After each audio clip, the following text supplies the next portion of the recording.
Today, one thing I want to talk about that would sound a bit crazy and insane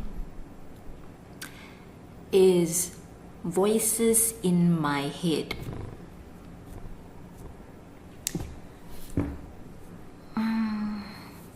Now, when I last spoke to somebody briefly and I said, oh yeah, something like, I hear voices in my head or something like that. I cannot remember who it is, but he was so shocked. He went like, what do you mean there are voices in your head? Now, are you ready for the revelation? Everybody has voices in their head. Everybody, including you. Voices in your head could sound like your voice. Simple things like, wake up, it's 6:30 in the morning. Simple things like, hey, don't forget to take your keys to work today. Voices like, oh, it's midnight, time to go to bed.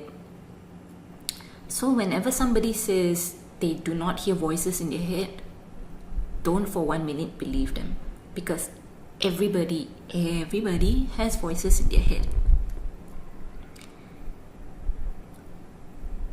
Now,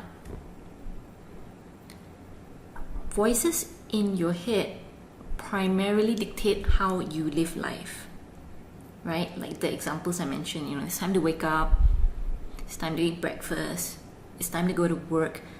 It's voices, which is your voice, usually, right? So this is your voice telling you to do things. What influences the voice in your head?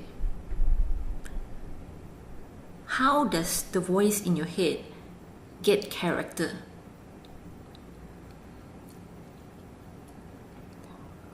The voice in your head gets character by what you feed it. So, what you feed it is like the things you read, right? The things you read, it could be daily news. The things you watch, you're scrolling through the feed, you're watching YouTube videos. The things you hear, podcasts, colleagues' gossips, voices from other people. How your mind knows this voice in your head is fed by all of these. The things you read, the things you watch, the things you listen to. And this voice in your head is also fed by your own voice. So if you find yourself constantly saying the same things, what you say also becomes what your voice in your head remembers. It's also important to understand that the voice in your head is not 100% you. You contribute to the voices in your head, but there are times when the voices that come don't belong to you. And if you are not aware, then you would end up believing that it's your voice. What is one example of a voice that doesn't belong to you? You're walking along, you're having a great day, and then suddenly this voice comes and says, you remember last week? Your friend forgot her appointment with you. She's a bad friend. So out of nowhere, suddenly you have been fed a seed of doubt.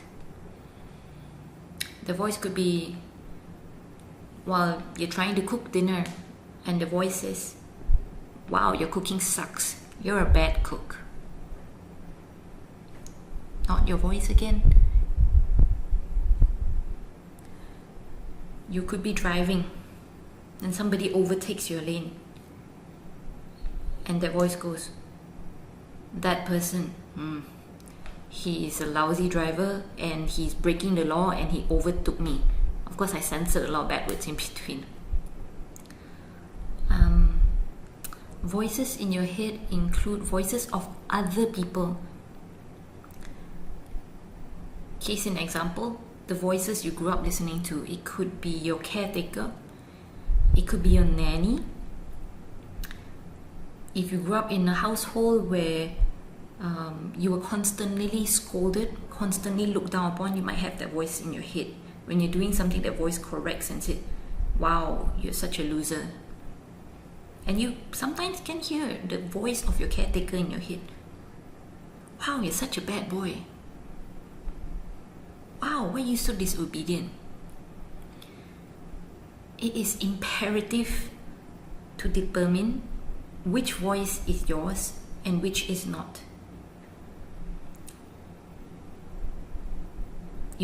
Now I'm telling you to be aware that there are voices that are not you. So voices can also translate the same term are thoughts. So voices in my head equals to the thoughts I have in my head. Now what you have to know is your thoughts are not you. I know, it took me very long to understand that. I've debated it over and over again, and it's really taken me a while to accept and to understand that my thoughts are not me.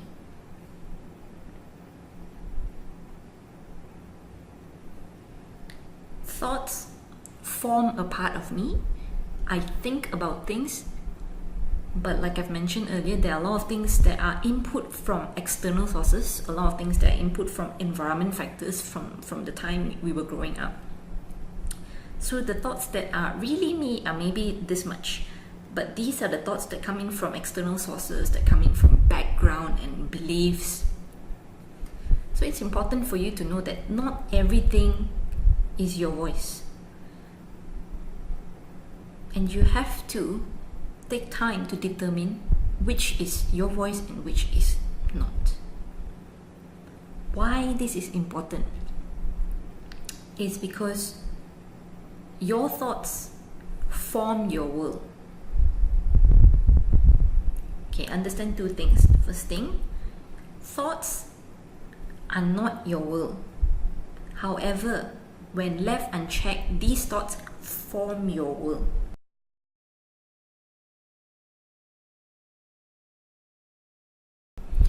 So if there's a voice in your head that constantly says you are not good enough, you are useless, you are good for nothing, and you allow that voice to keep talking in your head and you entertain that voice, that's when you're in trouble. So the voice says you are useless, you are hopeless, there is no hope for you, and you go, yeah, that's right, that's what my nanny used to tell me when I was growing up. And then you begin to reinforce that thought. Then that thought takes over your world and becomes you. Many things that you do will become a result of that. So when you do something and then you feel that it's not good enough, you say, yeah, I'm not good enough. When you fail at something, then you go, yeah, I suck, I'm a loser. So can you see how if left unchecked, those thoughts can invade and take over your world? Now, I don't have time in this video to go through how we're going to break all these mindsets and how we're going to convert all of them. But this video is really just an introduction to let you know that be aware of what you put into your head. Start listening to the thoughts that are coming in. Eventually, we want to move to a step where we can filter out the thoughts and change the thoughts. But for now, be aware that not all thoughts are your thoughts, and be quick to capture things that are not you. So today is more of an awareness video. Try it out, listen to your self-talk over the next few weeks and catch yourself every time you hear something that goes like, that's not me. Be quick to listen, be alert, and watch what you feed your mind.